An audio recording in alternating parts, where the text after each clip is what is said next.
Hey guys, my name is Rob and I work as a guitar teacher and a guy on YouTube, and I'm also interested in languages. That's kind of how I discovered Esperanto. You see, for ages I'd been trying to learn German, but for some reason not really getting anywhere. I mean, I knew lots of words, and if someone was speaking it, or if I was reading something, I could kind of get the gist. But when it came to speaking it myself, there was just that aspect missing of I couldn't get my head quite around how to use the language myself, like spontaneously.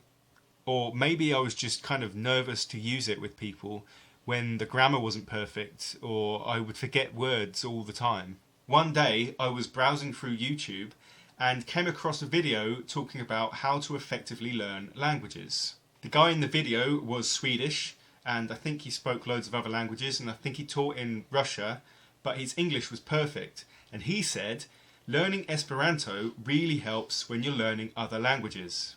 So, being a teacher and someone who's interested in the learning process, I thought, why not give this a go? Why not learn this language and see if it helps with my German progress?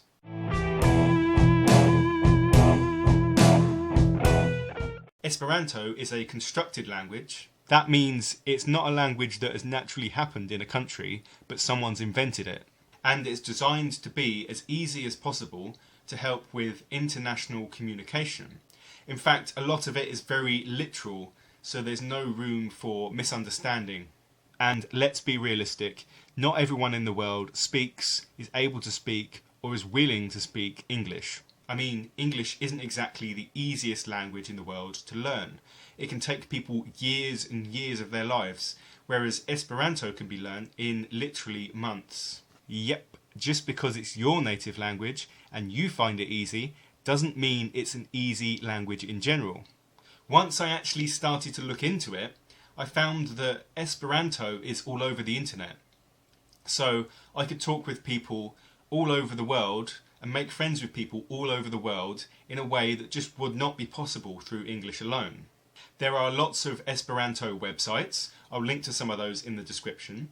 There are Esperanto YouTube channels, mine being one. There's also a blogger by the name of Evil Deer, which I'll link to in the description again, because very good Esperanto YouTuber.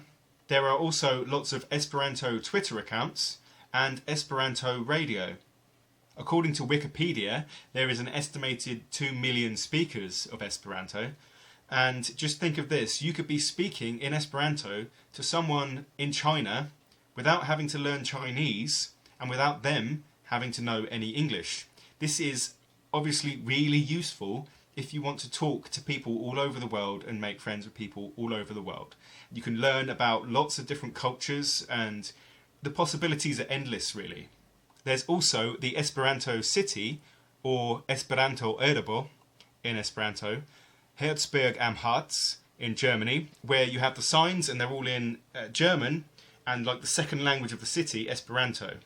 More and more, this language is becoming more than just a general interest of a specific group of people. It's becoming more of a world language with things like all the YouTube channels, the blogs, the websites. There's apps like Duolingo where you can learn Esperanto for free. There's also the website, which I'll link below, learnu.net, which is a really good resource for learning this language. Did you know that also there's a Chinese international radio that's entirely broadcast in Esperanto? And Musaiko, which is a Esperanto 24-hour radio station just for Esperanto.